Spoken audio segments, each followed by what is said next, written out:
Hello everyone, this is your faculty for CA Foundation Law Kunal Mandhania and sir we were dealing with Sales of Goods Act.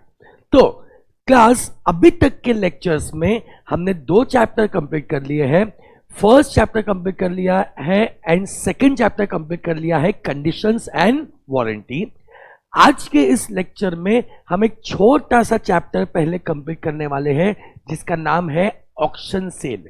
Yes, आपके sales of goods act में ठीक है chapter number 6 है ये auction cell जो deal करता है section 64. I repeat, जिस पे डील करता है section 64 of sales of goods act.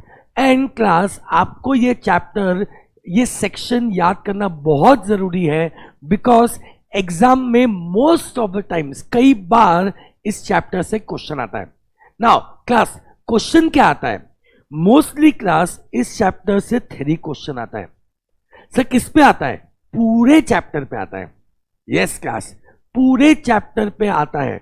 What I am trying to say इस चैप्टर में ऐसे कंसेप्ट नहीं है क्लास कि किसी एक कंसेप्ट पे क्वेश्चन पूछ ले या दूसरे कंसेप्ट पे क्वेश्चन पूछ ले. तो अगर एग्जाम में क्वेश्चन आएगा तो वो पूरा एक क्वेश्चन आएगा क्लास कि write a short note on auction sale.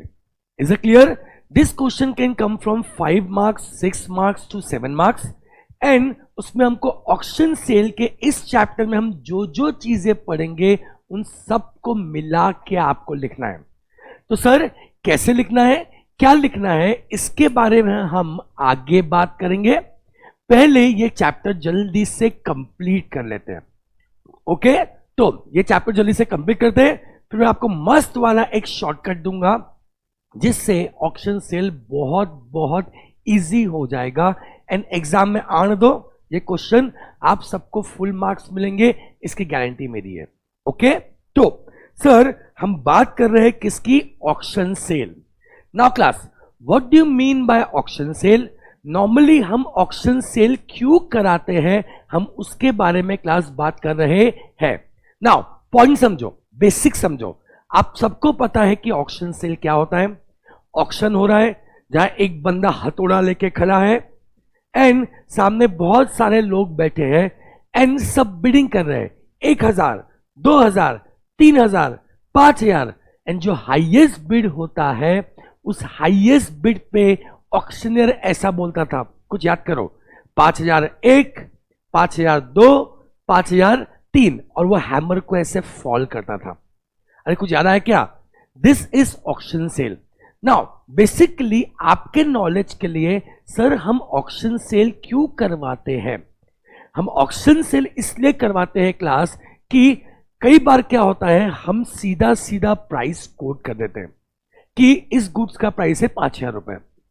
Now my point is यहां पे अगर वो गुड्स से आप ज्यादा फेच कर सकते थे, ज्यादा प्राइस आपको मिल सकता था, बट आपने क्या किया, आपने एक फिक्स प्राइस डिसाइड कर दिया और उतना ही आपको मिला. नाउ प्रैक्टिकल लाइफ में जहां हमें लगता है कि इस गुड्स से हम ज्यादा प्राइस ले सकते हैं, ऐसे केस में हम बोलते हैं क्यों ना हम खुद कुछ प्री कंसेप्शन लेके ना चले, क्यों ना इस चीज का ऑक्शन करवा दें. लेट बायर्स डिसाइड कि मैक्सिमम वो कितना बिड करेंगे अगर उन्हें इस चीज के लिए चाहिए, इस चीज को चाहिए. Is it clear?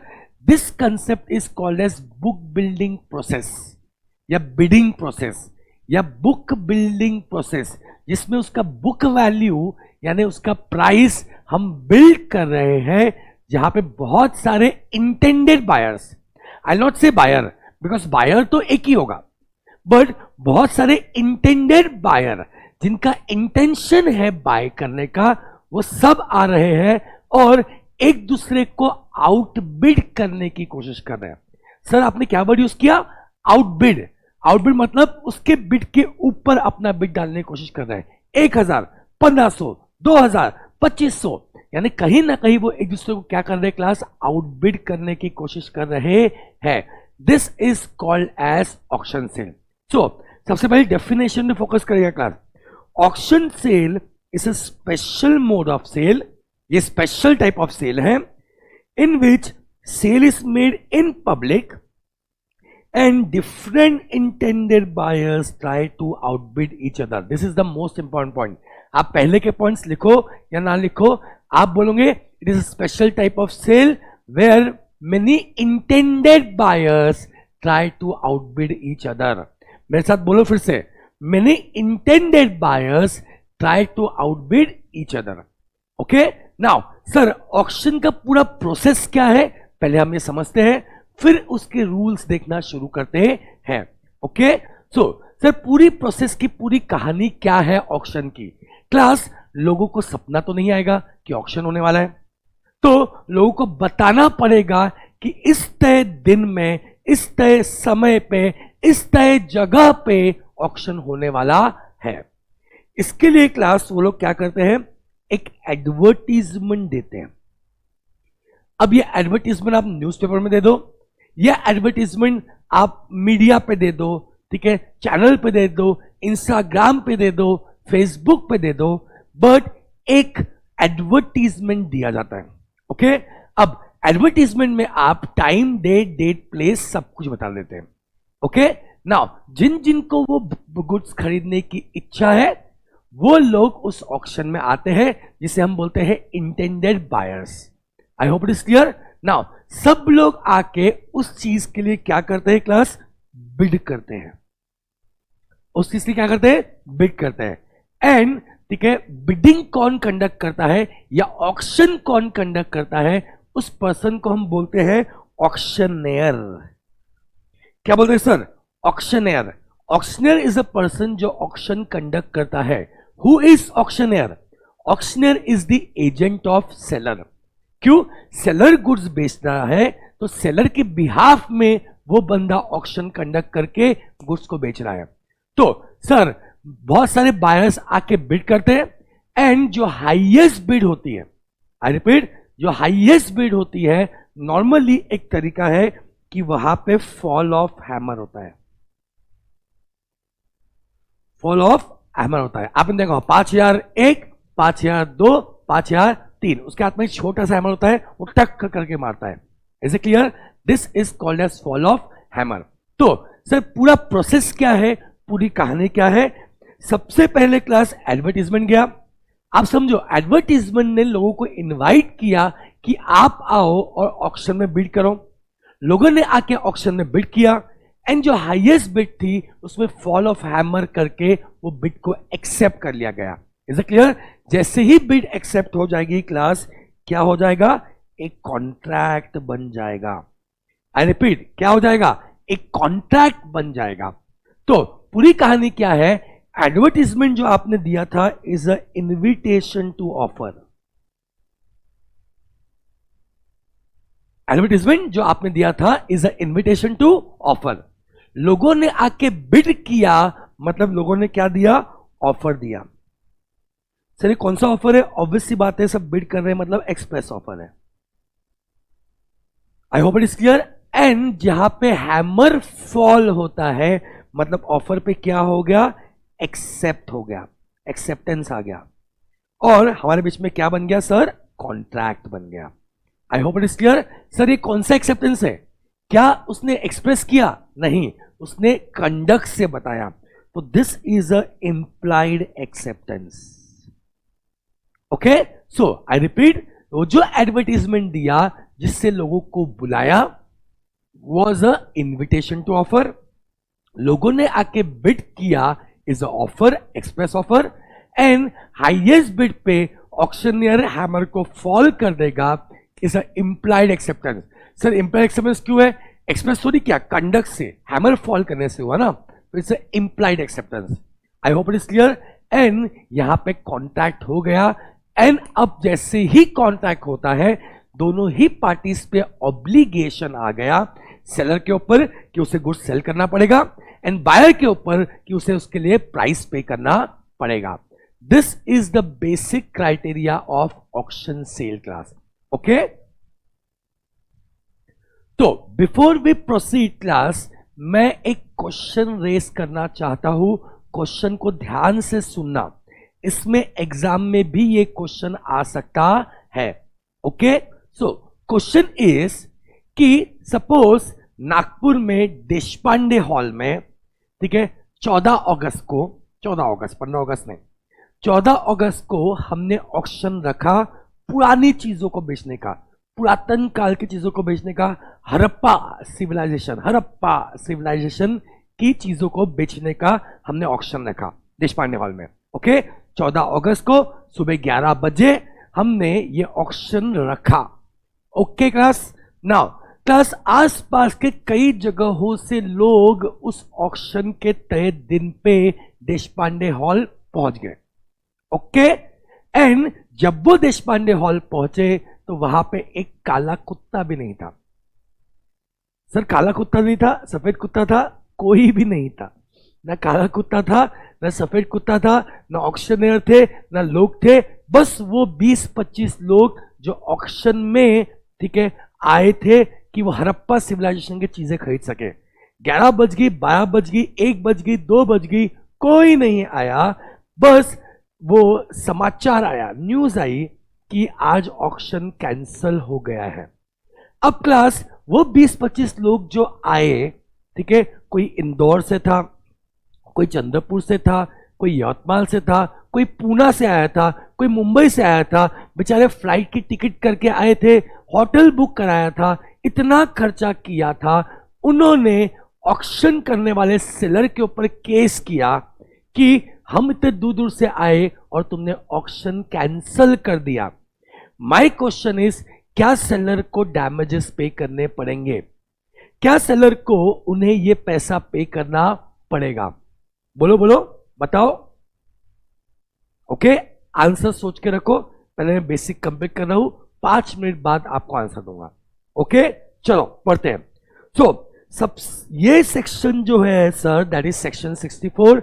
Auction sale पे अगर क्वेश्चन आया तो आपको सेक्शन 64 कोड करना है। ओके, चलो सबसे पहला पॉइंट मीनिंग है, ये मैं अलग से लिखवा रहा हूं ताकि आपको याद रहे, क्योंकि मीनिंग आपको हर बार लिखना पड़ेगा जब भी क्वेश्चन आएगा। तो what is auction sale? Where many intended buyer, intention है अभी उनका, many intended buyer try to outbid each other. Is it clear? They try to outbid each other is called as a auction sale. क्या बोलता है? The goods are sold to highest bidder, बचपन से पता है हमको। The auctioneer who sells the good by auction is the agent of seller. Auctioneer किसका agent है सर? सेलर का एजेंट है। Okay. The auctioneer makes a wide publicity of auction by way of advertisement. This advertisement is what? It is an invitation to offer. This advertisement is an invitation to offer. Next point. On appointed day and time, the intending buyer assemble and the auctioneer puts the different goods to auction and invites bid from the intended buyer. ये जो bid है sir वो क्या है? Offer है, express offer है। Is it clear? The auction goes in the favor of highest bidder. The highest bid is accepted by auctioneer by fall of acceptance. This is fall of hammer. This is acceptance or in some other customary method. अब class note पे ध्यान देना। If the auction stands cancelled, जो अपने question में आया था कि अगर ऑक्शन क्या हो गया सर? कैंसल हो गया।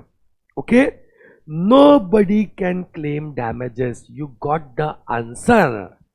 अगर ऑक्शन कैंसल हो गया, कोई कहीं से भी आया हो, विशाखापट्टनम से आया हो, ठीक है, कोई थाईलैंड से आया हो, वैसे थाईलैंड से लोग नहीं आते, हम थाईलैंड जाते हैं, हम मतलब मैं नहीं जाता, ठीक है, लोग जाते हैं।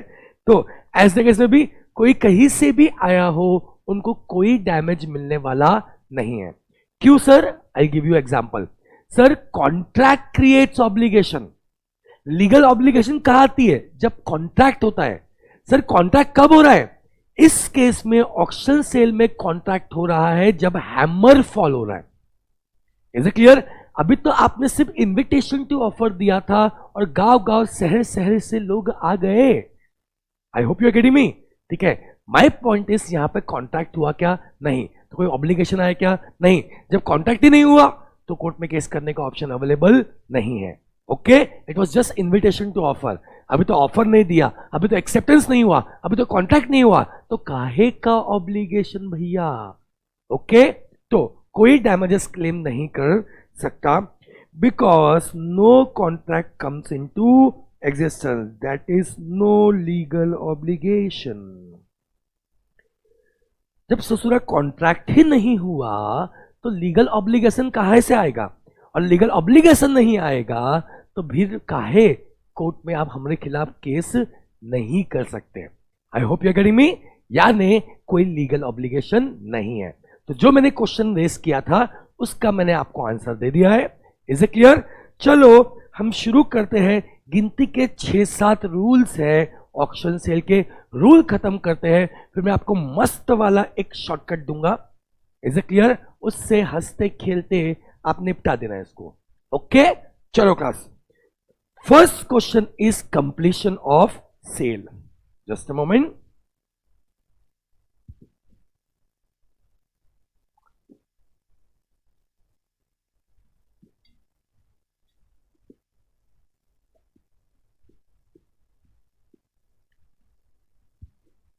ओके, तो first question is completion of sale. Contract में सेल कंप्लीट कब होगा? ऑक्शन सेल में सेल कंप्लीट कब होगा? Is it clear? तो आप सबको पता है ऑक्शन सेल में सेल कंप्लीट कब होता है सर? जब हैमर फॉल होता है। ओके, तो क्या बोलते हैं? The sale is completed when the auctioneer announces it by fall of hammer और in some other customary manner. तो जरूरी नहीं क्लास कि हर बार फॉल ऑफ हैमर ही होगा, कोई और भी कस्टमरी मैनर से हो सकता है। तो ये पॉइंट भी लिखना चाहिए। बच्चे सिर्फ फॉल ऑफ हैमर लिख देते हैं, नहीं, हमेशा लिखो फॉल ऑफ हैमर और some other customary manner. Customary मतलब कस्टम्स। नाउ कस्टमरी मैनर्स और क्या है? जैसे होता है 5001, 5002, 5003, ऐसा भी हो सकता है। जरूरी नहीं कि हर बार हैमर ही फॉल करना है, आप 1 2 3 बोल के भी खत्म कर सकते हो। ये भी एक कस्टमरी मेथड होता है। और क्या तरीके सर? और इंटरेस्टिंग तरीके हैं दूसरे कंट्रीज में। जैसे एक बहुत इंटरेस्टिंग तरीका है कि 5001, 5002, I am sorry, 5000 going, 5000 going, 5000 gone, going going gone. Is it clear? Go Goa gone, going going gone, ये भी एक तरीका है। 1 2 3 भी एक तरीका है, फॉल ऑफ हैमर भी एक तरीका है। ऐसे कई कस्टमरी तरीके हो सकते हैं। ओके, तो फर्स्ट क्वेश्चन उन्होंने क्या रेस किया कि सर ऑक्शन सेल में सेल कंप्लीट कब होगा? हमने आंसर दिया जब, ठीक है, फॉल ऑफ हैमर होगा या कोई ना कोई और कस्टमरी मेथड होगा। Okay, now second point is sellers right to bid. अब क्लास इस पे बहुत ध्यान देना, मैं क्या बोल रहा हूं बहुत फोकस करना। सी, कई बार नॉर्मली आपने क्या देखा होगा, सेलर गुड्स को बेचता है, बायर्स आते हैं और वो बिड करते हैं और गुड्स को खरीदते हैं। तो क्या सेलर ऑक्शन में बिड करता है? आराम से सुनना मैं क्या बोल रहा हूं। क्या सेलर ऑक्शन में बिड करता है? The answer is no. Normally ऐसा नहीं होता। बट अगर सेलर भी बिड करना चाहता है कि वो सीधा ओपन चैलेंज करता है बायर को, अगर कि आ देखे जरा किसमें कितना है दम, जम के रखना तू बिड मेरे साथिया। मतलब अगर सेलर भी बिड करना चाहता है, वो ओपनली ऐलान कर रहा है कोई मुझे आउटबिड करके दिखाओ और ये चीज लेके जाओ। अब अगर क्लास वो चीज इतनी अनमोल है और जैसे सेलर की सटक गई, अगर बायर की भी सटक गई, ठीक है, तो बायर बोल सकते हैं ठीक है हम फिर भी ऑक्शन में आ रहे हैं, हम तेरे से ज्यादा बिड करके दिखाएंगे। डिपेंड्स। ओके, तो ऐसा नॉर्मली नहीं होता, बट लॉ में इसके लिए कोई रिस्ट्रिक्शन नहीं है। तो लॉ क्या बोलता है? अगर सेलर भी बिड करना चाहता है तो वो पहले से वो जो एडवर्टीजमेंट गया था उसमें मेंशन कर दे कि इवन आई विल बिड। तो यस, अगर सेलर चाहे तो पहले से मेंशन कर सकता है कि इवन आई विल बिड। लेकिन ये पहले से मेंशन करना पड़ेगा। ऐसा नहीं कि लोग ऑक्शन में आए और सेलर आके बोले सरप्राइज मैं भी बिड करूंगा, ऐसा नहीं होगा। पहले से अगर सेलर को बिड करना है तो वो पहले से वो एडवर्टीजमेंट में मेंशन कर दे even seller has express his right to bid. उसके बाद भी अगर बायर आए और उन्हें कोई तकल्लुफ नहीं है तो फिर दुनिया और लॉ को भी कोई तकल्लुफ नहीं होना चाहिए। I hope you are getting me. तो फिर से सर क्या सेलर बिड कर सकता है? नॉर्मली तो सेलर बिड नहीं करता, बट अगर सेलर ने एक्सप्रेसली अपना राइट रिजर्व किया है, अगर सेलर ने एक्सप्रेसली अपना राइट रिजर्व किया है कि मला पण बिड करायचा आहे तो वो बिड कर सकता है। Is it clear? But rule क्या है? ऐसे केस में या तो सेलर खुद बिड करेगा या सेलर का एक एजेंट बिड करेगा। सही सुना आपने, एक एजेंट बिड करेगा। सर अगर दो एजेंट बिड करे तो अरे भाई ये दो तीन लोग यहां से क्या माहौल बना रहे, जबरदस्ती प्रेशर बना रहे, ये नहीं चलेगा। ठीक है, हमने ऑप्शन दिया सेलर तुझे बिड करना है तो बिड कर, या तो तू खुद बिड कर या तेरे किसी एक एजेंट को अपॉइंट कर बिड करने के लिए। तो यहां पे दो पॉसिबिलिटी क्या आ सकती है, गलती गलत क्या हो सकता है। नंबर वन, सेलर ने नहीं बोला था बट वो बिड कर रहा है, या सेलर ने नहीं बोला था उसके एजेंट बिड कर रहे हैं, या सेलर के एक से ज्यादा एजेंट बिड कर रहे हैं। तो नहीं बोलने के बाद भी सेलर या उसके एजेंट ने बिड किया, या सेलर के एक से ज्यादा एजेंट ने बिड किया। Class this is fraud, this is fraud. And भले ही वो सेल हो चुका है, देन कॉन्ट्रैक्ट मालूम पड़ने पे contract will be voidable at the option of buyer. I repeat again, अगर सेलर ने नहीं बताया कि वो बिड करेगा फिर भी वो या उसका एजेंट बिड कर रहा है, नंबर वन। और नंबर टू, ठीक है, उसका एक से ज्यादा एजेंट बिड कर रहा है, ये दोनों भी केस में it will be fraud and contract will be voidable at the option of buyer. यानी कॉन्ट्रैक्ट होने के बाद भी वो चाहे तो कॉन्ट्रैक्ट को अवॉइड कर सकता है। ओके, चलो पढ़ते हैं। Where a seller expressly reserve his right to bid, पहले से एक्सप्रेसली बोल दिया भैया अपुनपन बिड करना है।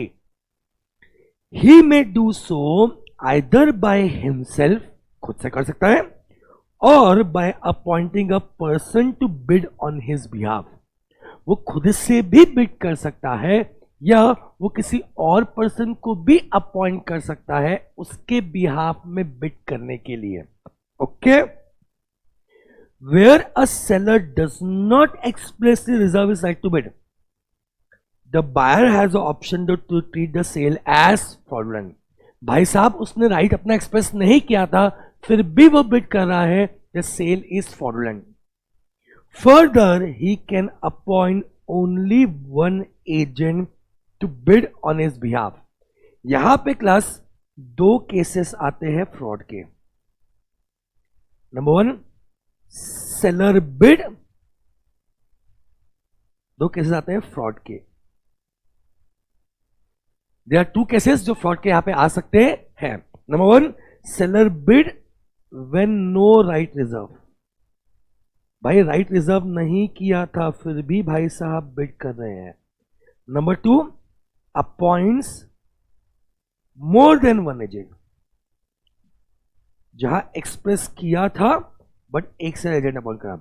दोनों भी केस में फ्रॉड है and contract will be voidable at the option of buyer.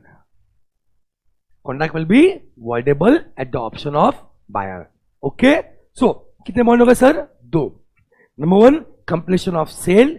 Auction sale में क्लास मेरे साथ साथ ही याद करके खत्म कर दो, जगह पे चैप्टर याद होता है। तो ऑक्शन सेल कंप्लीट होता है बाय फॉल ऑफ हैमर और some other customary method. Okay, number two, sellers right to bid. Yes, seller चाहे तो बिड कर सकता है जब वो पहले से एक्सप्रेसली अपना राइट रिजर्व करता है बिड करने का। बट ऐसे केस में या तो वो बिड करेगा या उसका एक एजेंट बिड करेगा। ओके, अगर उसने राइट रिजर्व नहीं किया फिर भी बिड कर रहा है। नंबर टू, उसने राइट रिजर्व किया, ठीक है, बट एक से ज्यादा एजेंट बिड कर रहे हैं, ये दोनों भी फ्रॉड माना जाएगा and contract will be voidable at the option of buyer. Okay, चलो class. Number 3 is reserve price, या इसे ही बोलते हैं अपसेट प्राइस. रिजर्व प्राइस या इसे ही बोलते हैं अपसेट प्राइस. हम लोग इसे बोलते हैं ऑ प्राइस. क्या बोलते हैं क्लास? ऑ क्यों हुआ यहां पे सर? बिकॉज रिजर्व प्राइस या upset price is the minimum price, जिससे नीचे नो मैटर व्हाट सेल नहीं होगा. सर क्या बोलना चाह रहे हो? क्लास, कई बार सेलर पहले से ही एक मिनिमम प्राइस डिसाइड करता है कि इससे नीचे तो कुछ भी हो जाए ये गुड सेल नहीं होगा. This minimum price is called as reserve price और अपसेट प्राइस. क्लास, वैसे तो प्रैक्टिकल लाइफ में ऑक्शनियर शुरू ही यहां से करता है बिड करना. ओके, ऑल्दो अगर ऑक्शनियर ने गलती से इससे कम में भी हैमर फॉल कर दिया, रिजर्व प्राइस से कम में भी हैमर फॉल कर दिया, तो भी हम लॉ में मानते हैं कि सेल नहीं हुआ. यानी बेचारे बायर ने हाईएस्ट बिड दिया, वो हाईएस्ट बिड भी रिजर्व प्राइस से अगर कम था, तो हम सब उसके लिए क्या बोलेंगे? ओ, तेरा सेल नहीं हुआ, क्योंकि रिजर्व प्राइस से नीचे सेल हो ही नहीं सकता, इवन इफ ऑक्शनर ने क्लास क्या किया है? गलती की है. ओके,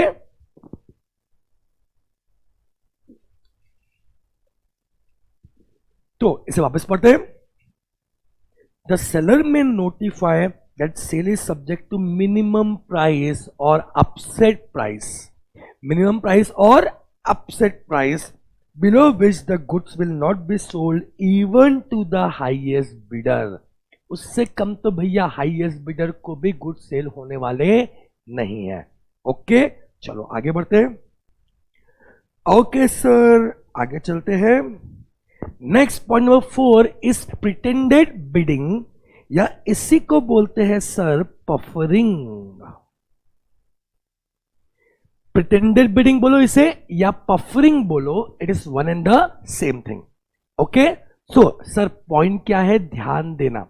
ओके, सी ये भी सेलर्स राइट टू बिड से जुड़ा हुआ है, बट ये अलग पॉइंट है. क्या है देखते हैं. क्लास, अगर सेलर ने, ठीक है, बाकी लोगों को बिना बताए अपने कुछ लोगों को छोड़ दिया है, ऑक्शन के अंदर बैठा दिया है, जो सिर्फ अननेसेसरीली बिडिंग के प्राइसेस बढ़ा रहे हैं, अननेसेसरीली बिड कर रहे हैं, बट उनका इंटेंशन परचेज करने का नहीं है. आई रिपीट, अगर सेलर ने अपने कुछ लोगों को बैठा दिया है ऑक्शन में, जिनका इंटेंशन क्या है सर? इनका इंटेंशन सिर्फ अननेसेसरीली प्राइस बढ़ाने का है. Is it clear? This is called as pretended bidding, या this is called as puffering. देखो, पफ करना, फुलाना, स्वेल करना, प्राइस को स्वेल करना. I hope it is clear. This is called as intended bidding और पफरिंग. प्रिटेंडेड बिडिंग और पफरिंग. Sir, इसका इफेक्ट क्या होगा अगर पाया गया कि सेलर ऐसा कर रहा है? This is fraud again and contract will be voidable at the option of agreed party, that is buyer. Okay, चलो पढ़ते हैं.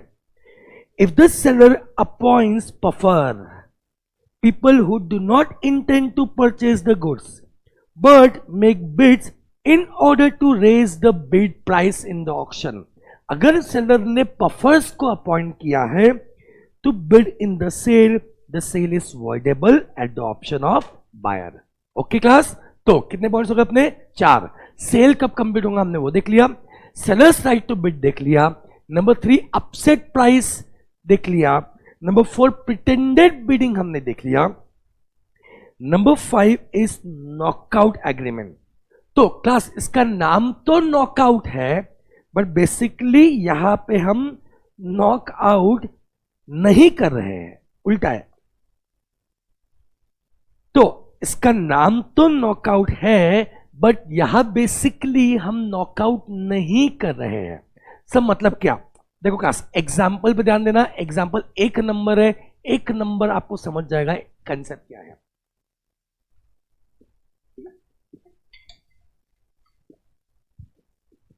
ओके चलो, तो ध्यान देना, ठीक है। पॉइंट क्या है, कंसेप्ट क्या है, knockout agreement, is it clear? ठीक है। सो सर सपोज हम सब हॉस्टल में रहते हैं एंड मैक्सिमम बच्चे सीए कर रहे थे हॉस्टल में, एंड हमें मालूम पड़ा कि सीए के बुक्स का ऑक्शन लगा है। ओके, बहुत सस्ते रेट में हमें बुक मिल सकती है, सीए के बहुत अच्छे अच्छे बुक्स का, डिफरेंट ऑथर्स के बुक्स का ऑक्शन लगा हुआ है। आई होप इट इज क्लियर, ठीक है।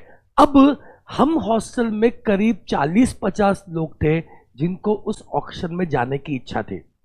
अब क्लास यहां प्रॉब्लम क्या हो सकता है, हम लोगों ने वो ऑक्शन में जाने के पहले एक मीटिंग ली। मीटिंग में बोला देखो भाई, ऐसा ना हो कि हम खुद ही आपस में लड़ ले, आपस में ही लड़ लड़ के अननेसेसरीली हम ऑक्शन के प्राइस को बढ़ा दे, उस बुक के प्राइस को बढ़ा दे। तो हम लोगों ने मिलके एक एग्रीमेंट किया कि देखो भाई, कोई भी बिड करे, हम एक दूसरे को क्रॉस बिड नहीं करेंगे। आई रिपीट, अगर हम में से कोई बिड करता है तो हम आपस के लोग एक दूसरे को क्रॉस बिड नहीं करेंगे। बाद में जब बुक्स आ जाएंगी हम अपने हिसाब से कॉमनली पढ़ लेंगे, या कुछ दिन ये पढ़ लेगा, या हम आपस में देख लेंगे क्या करना है, बट हम एक दूसरे को नॉकआउट नहीं करेंगे, एक दूसरे के खिलाफ क्रॉस बिड नहीं करेंगे। तो अगर कुछ बायर्स मिलके ऐसा एग्रीमेंट करते हैं कि हम एक दूसरे को क्रॉस नहीं करेंगे, क्रॉस बिड नहीं करेंगे, this is called as knockout agreement. I repeat, this is called as knockout agreement. अब सर रूल क्या है, पॉइंट क्या है क्लास, क्या नॉकआउट एग्रीमेंट वैलिड है या वॉइड है? क्या लगता है आपको, क्या नॉकआउट एग्रीमेंट वैलिड है कि वॉइड है? The answer is class, it is totally valid. कोई दिक्कत ही नहीं है जीवन में। क्यों? बिकॉज ये तो बायर्स आपस में एग्रीमेंट कर रहे हैं, और ऐसे ऑक्शन के लिए बोलो, बड़े बड़े सेल के लिए बोलो, ये पहले की प्लानिंग और प्लॉटिंग की जाती है, इसमें कुछ भी इलीगल नहीं है। क्योंकि क्लास इसमें कुछ भी इलीगल नहीं है, तो knockout agreement is totally valid. But law ने इतना पॉइंट बोला कि नॉकआउट एग्रीमेंट कोई रॉन्ग पर्पस के लिए नहीं होना चाहिए। फॉर एग्जाम्पल, हम लोगों ने मिलकर कोई एग्रीमेंट किया कि इस बंदे को लेने नहीं देंगे, बाकी किसी को लेना हो, तो वो उसके लिए गलत हो गया। या आपका इंटेंशन अगर फ्रॉडुलेंट होगा, डिसीव करने का होगा, तो अलग बात है, ठीक है, जो नॉर्मली नहीं होता। Otherwise knockout agreement is totally valid, इसमें कोई टेंशन नहीं है। ओके देखो, it is agreement between bidders not to bid against each other, एक दूसरे के खिलाफ बिड नहीं करेंगे, क्रॉस बिड नहीं करेंगे हम। Such agreement are made by bidders with a view to prevent competition amongst themselves. आपस में ये एक ग्रुप मिलके कर रहा है क्लास, इससे ऑक्शन का कोई लेना देना नहीं है। Okay, there is a arrangement and only one of them will bid and the goods of purchase will be disposed of privately among themselves. Such agreement is valid and not illegal. ये देखो क्या बोलता है, such agreements are valid and not illegal. ये valid है, ये illegal नहीं है। Okay, this is called as knockout agreement. Okay चलो, एक दो पॉइंट बचे, क्लास खत्म। पफरिंग हम देख चुके हैं। ओके, तो इसको अलग से लिखने की जरूरत नहीं है, बस इतना याद रखना कि पफरिंग को ही बोलते हैं बाय बिडर्स, व्हाइट बोनट और डिकॉय डक्स।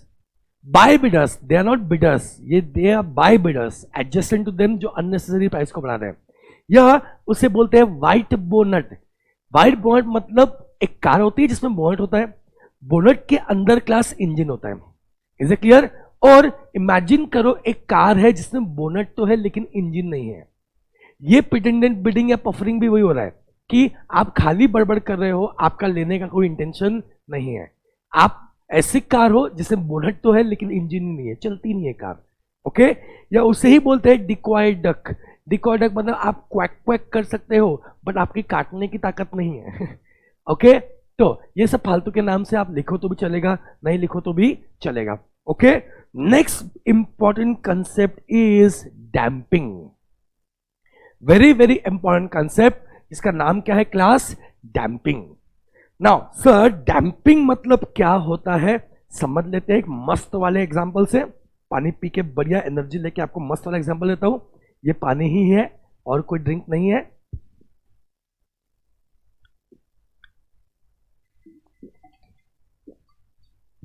बस पानी गर्म है तो उससे अलग गले को एनर्जी मिलती है।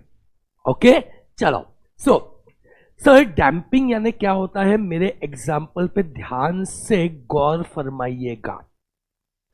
तो क्लास, मैंने यंग होते ही जब कमाना शुरू किया तो मैंने एक प्यारा सा घर खरीदा। 25 साल की उम्र में मैंने एक प्यारा सा घर खरीदा। Is it clear? जिस पे मैंने होम लोन लिया सपोज 25 साल के लिए। 25 की उम्र में घर खरीदा जिसमें होम लोन लिया 25 सालों के लिए। आई hope it is clear now class. ठीक है, हर महीने में रेगुलर ईएमआई पे कर रहा हूं। इसी घर पे मेरी शादी हुई, इसी घर पे मेरे बच्चे हुए, इसी घर पे ठीक है मेरे बच्चे बड़े हुए। आई होप इट इज क्लियर। ठीक है, और मैं रेगुलरली हर साल ईएमआई पे कर रहा था। अब क्लास 2 साल ही बचे थे कि ईएमआई पेंडिंग थी। 2 साल ही बचे थे, मैंने हर साल रेगुलरली पे किया। बट कोविड की सिचुएशन इतनी खराब आ गई, इतनी खराब आ गई, और मैं अज्यूम कर रहा हूं मोरेटोरियम कुछ नहीं था, ठीक है, कि मैं लोन पे ही नहीं कर पा रहा था। बहुत खराब सिचुएशन आ गई क्लास, मैं लोन पे ही नहीं कर पा रहा था। तो बैंक वालों ने 2-3 ईएमआई जब मेरे बाउंस हुए तो नोटिस दिया कि देखो साहब यहां तक पे कर दो वरना हमको कोई एक्शन लेनी पड़ेंगे, देखो साहब यहां तक पे कर लो हमको कोई एक्शन लेनी पड़ेंगे। बट क्लास में पे ही नहीं कर रहा था, पैसे नहीं थे। ठीक है, सिचुएशन बहुत खराब थी, कोई ऑप्शन नहीं था।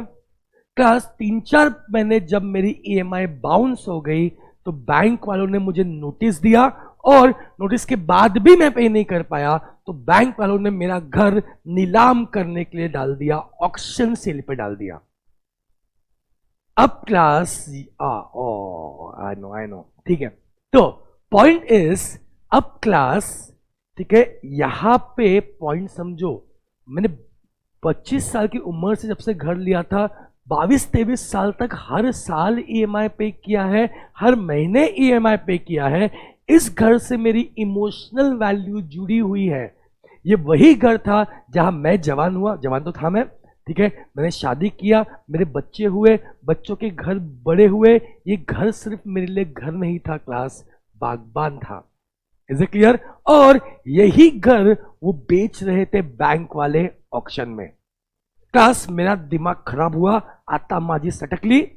मैंने जाके 5,000 10,000 रुपए पे करके एक देसी कट्टा खरीदा। Is it clear? देसी कट्टा खरीद लिया। एंड जो तय डेट पे ऑक्शन होने वाला था, ऑक्शन के गेट जहां पे ऑक्शन होने वाला था, गेट के सामने खड़ा हुआ ऐसे बंदूक ताने, और मैं बोला आओ, मैं बोला आओ, जिसमें दम है आओ, अंदर घुस के दिखाओ, जो अंदर घुसा ना गोली मार दूंगा।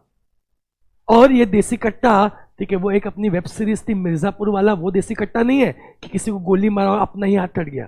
ठीक है, ये ओरिजिनल वाला देसी कट्टा है जिसकी हिम्मत है अंदर घुस के दिखाओ। आई hope it is clear now class. ये जो मेरी एक्ट थी, ये जो मेरी एक्ट थी, this act is called as damping. ये जो मैं हरकत कर रहा हूं ना, this act is called as damping. Damping मतलब ऐसा कोई मीन यूज करना जिससे नंबर 1 कोई इलीगल तरीके से आप लोगों को ऑक्शन में बिड करने नहीं दे रहे हो। आई hope it is clear.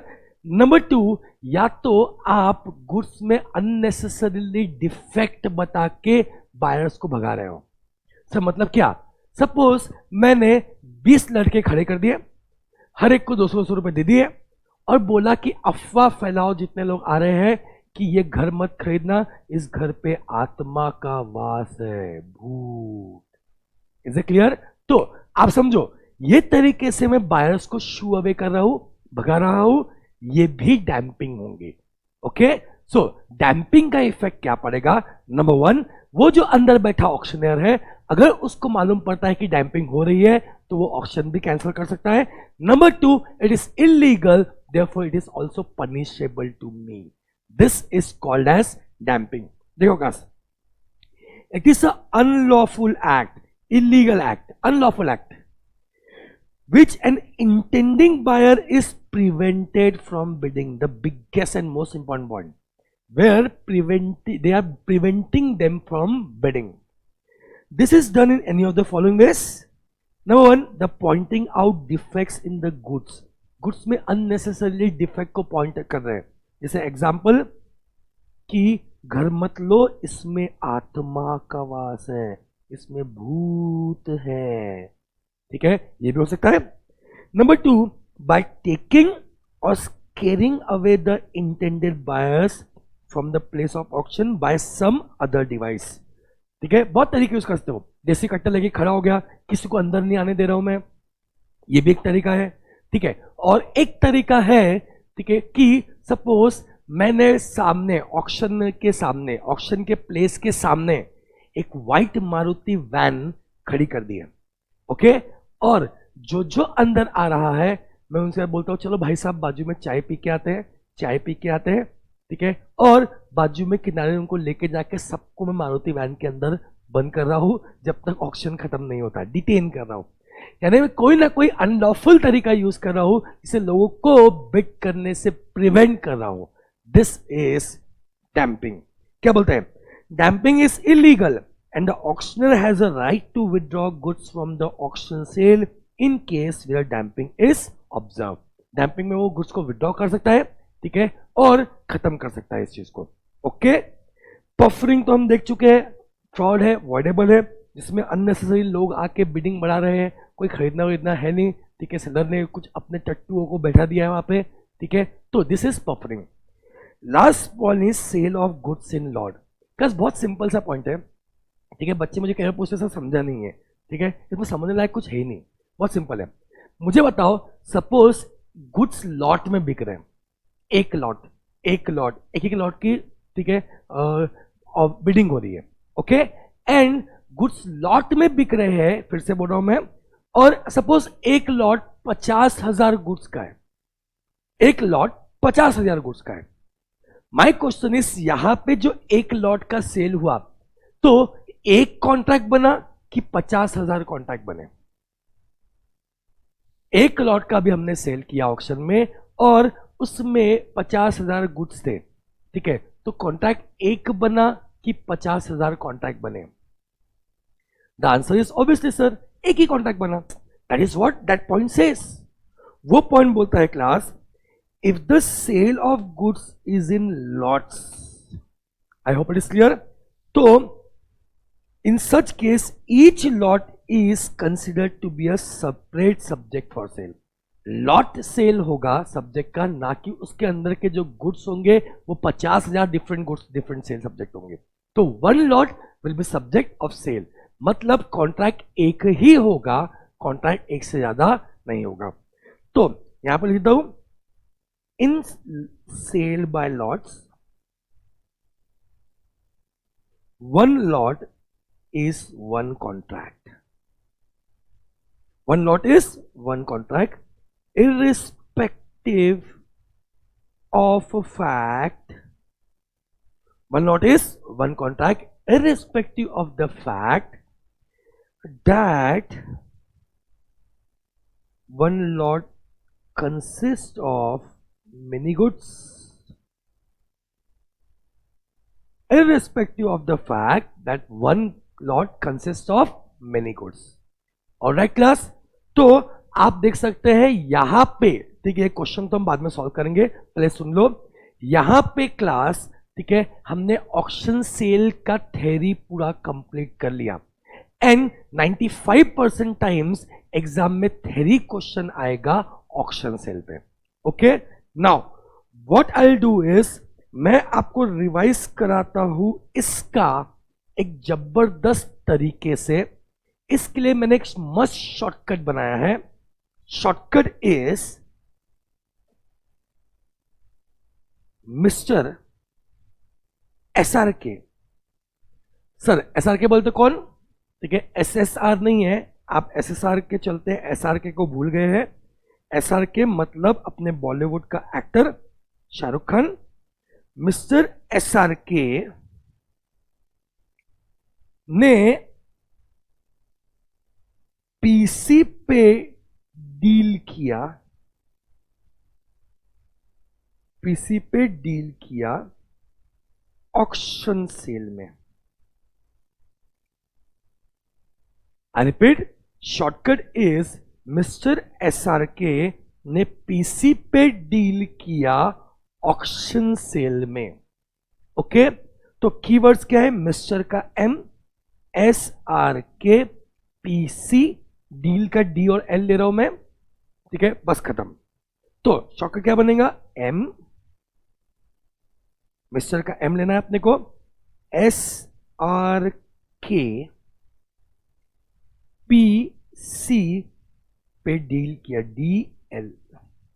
Okay, so points क्या है सर? एम से है मीनिंग, और देखो मैं रिवाइज कर रहा हूं, इससे मैं आपको रिवाइज करा रहा हूं। एम से है मीनिंग, ऑक्शन सेल, ठीक है, is a special mode of sale where many buyers try to outbid each other. Okay, next point है एस, एस से है seller's right to bid.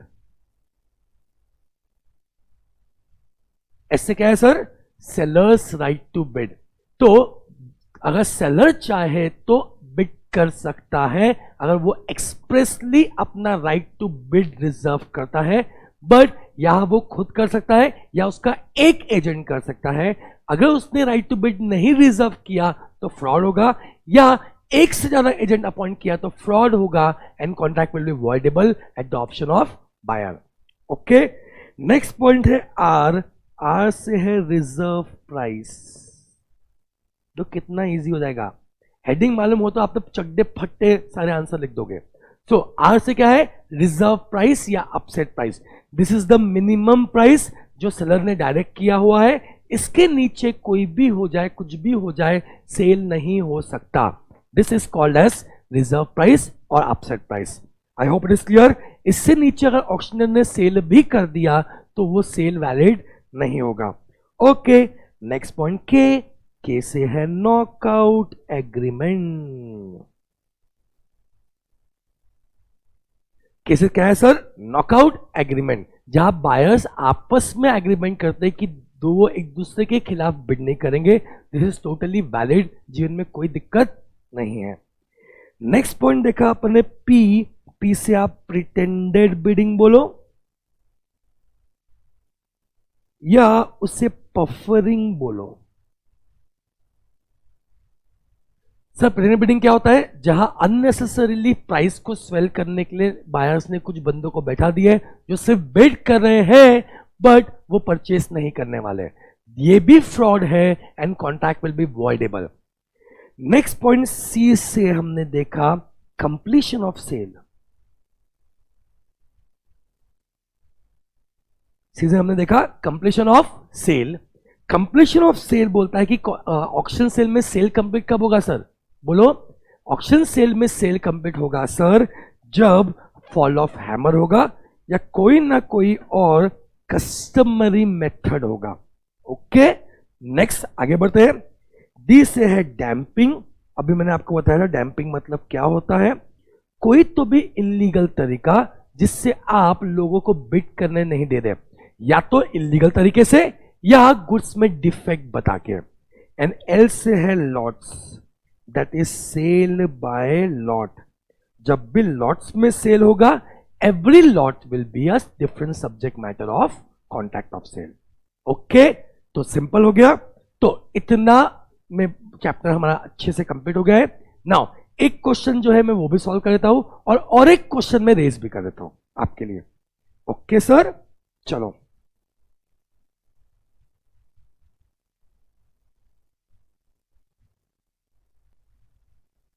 Okay class, तो क्वेश्चन देखना। X purchased a VCR at a public auction. ठीक है, VCR purchase किया उसने public auction के लिए। Neither auctioneer nor X knew at the time that the VCR was a stolen property. येलो, वो वीसीआर स्टोलन प्रॉपर्टी थी, मतलब ऑक्शनर या सेलर के पास राइट टू सेल था ही नहीं। याद है आपको impact condition as to title, right to sale था ही नहीं। कॉन्ट्रैक्ट क्या होगा, वर्डेबल होगा, ध्यान देना। A has true owner any claim against x और ऑक्शनियर, ये क्वेश्चन पूछा हुआ है। क्या ट्रू ओनर के पास में क्लेम है? अगर एक्स को ये वीसीआर दे भी गया दिया है क्लास, तो राइट टू सेल नहीं था, सेल वैलिड नहीं था, तो ट्रू ओनर एक्स से गुड्स वापस ले सकता है। परफेक्ट। नंबर 2, सर ऑक्शनियर से, यस ऑक्शनियर के पास भी है, तो ऑक्शनियर से भी वो गुड्स वापस ले सकता है। पहले क्वेश्चन का answer. Next, also what are the rights of auctioneer और एक्स अगेंस्ट ईच अदर और ट्रू ओनर, मतलब उनको राइट क्या है। सी क्लास, अगर मैं राइट की बात करूं तो एक्स के पास तो क्या राइट बचा, एक्स क्या करेगा, एक्स या तो सेलर से या ऑक्शनियर से पैसा वापस लेगा। ओके, एक्स की अगर मैं बात करूं तो बेचारे एक्स ने पैसा पे किया, फिर ट्रू ओनर सही में आ गया, उससे बेचारे से गुड्स लेके चला गया। Is it clear? तो एक्स के पास क्या राइट है, वो ये प्राइस क्लेम कर सकता है, किससे, सेलर से या ऑक्शनियर से। अब बेचारा ऑक्शनियर की तो कोई गलती नहीं है, अगर ऑक्शनियर से भी ये प्राइस क्लेम हुआ तो इन रिटर्न ऑक्शनियर सेलर से पैसा ले लेगा पे करने के बाद। ओके, सो फैक्टर के केस में क्या लिखेंगे, what are legal remedies, legal remedies क्या है, क्योंकि इशू वो रेस कर रहा है वो। What are legal remedies if good under auction, good under auction is stolen property. Okay, law में आप क्लियरली मेंशन कर दूंगे, अगर स्टोलन प्रॉपर्टी है तो बायर को गुड्स रिटर्न करने पड़ेंगे, किसको, ट्रू ओनर को। एंड बायर की बात कर रहा हूं, he can claim money from, money paid जो किया था उसने, फ्रॉम सेलर या auctioneer, that's it. Okay, conclusion में दोनों आंसर लिखे हुए जो आप चेक कर सकते हैं। लास्ट क्वेश्चन जो मैं रेस कर रहा हूं वो बहुत इंटरेस्टिंग था, बहुत इंटरेस्टिंग क्वेश्चन रेस कर रहा हूं, लिखा नहीं है क्वेश्चन में, बट अगर ऐसा क्वेश्चन आया तो क्या करेंगे। तो क्लास, कोई तो भी एक बढ़िया पेंटिंग का ये लोग ऑक्शन कंडक्ट कर रहे थे। सेलर ने ऑक्शनियर को बोला था कि भाई पेंटिंग एक नंबर है, ठीक है, 20-25 हजार में तो आराम से जाएंगे, आराम से जाएंगे, ठीक है, तो ये थोड़ा ध्यान रखना है इस चीज का। अब क्लास ऑक्शन हुआ, तय डेट पे लोग आए, उस पेंटिंग के लिए बिडिंग करना शुरू किया। 5,000, 10,000, 15,000, 20,000, 25,000, 30,000, 40,000, 50,000, बिडिंग बढ़ते जा रही थी क्लास, और ऑक्शनियर को तो अलग ही मजा आ रहा था जीवन में। बिडिंग बढ़ती गई, 70, 80, 90, 1 लाख, 1.5 लाख, 2 लाख, फाइनल बिडिंग जो आया क्लास वो 2.5 लाख रुपए का था। तब तक ऑक्शनियर तो पगला हो गया था, उसे तो मजा आ रहा था बिडिंग कराने में, इतना मजा आ रहा था, ठीक है, ध्यान देना, कि वो बिडिंग करते करते जब 2.5 लाख तक गया तो वो चिल्लाया 2.5 लाख 1, 2.5 लाख 2, 2.5 लाख 3, और जोर से हैमर मारा उसने टेबल पे। टेबल पे वो पेंटिंग सामने रखी हुई थी, इतने जोर से हैमर मारा कि पेंटिंग हिलते हिलते हिलते हिलते गिर गई और टूट गई, टूट गई। Now my question is, hammer के फॉल करने से सेल हो गया था, ये जो लॉस हुआ पेंटिंग टूटने का, ये लॉस सेलर का है कि बायर का है, ये लॉस सेलर का है कि बायर का है, ये रिस्क जो था पेंटिंग टूटने का वो सेलर का है कि बायर का है, सोचो सोचो। हाँ, धूप में चलते हुए तुमको,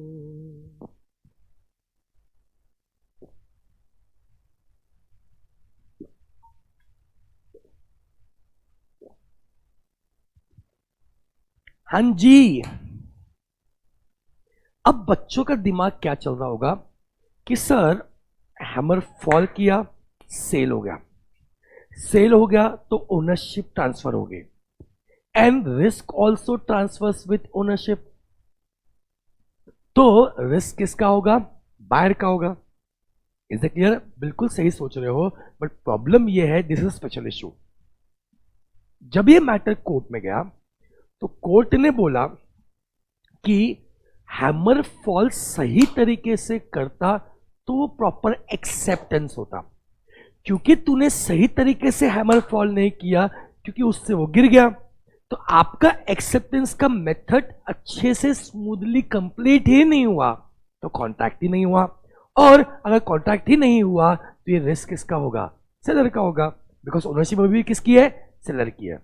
एंड ये भी प्रूव हुआ आगे जाके इसमें कि क्योंकि ये ऑक्शनियर की गलती थी, सेलर के एजेंट की गलती थी, तो सेलर एजेंट से एक reasonable price as damages claim कर सकता है। वो जितना भी हो, जो भी हो, हमको उससे मतलब नहीं है, एक रीजनेबल प्राइस वो क्लेम कर सकता है। किससे? ठीक है, ऑक्शनियर से, बिकॉज उसकी गलती से, ठीक है, ये गुड्स गिरे। ऑलराइट क्लास, तो this was my lecture on auction sale. I hope ये आप लोगों को पसंद आया होगा। That's it for today. Have a nice day, take care, bye bye.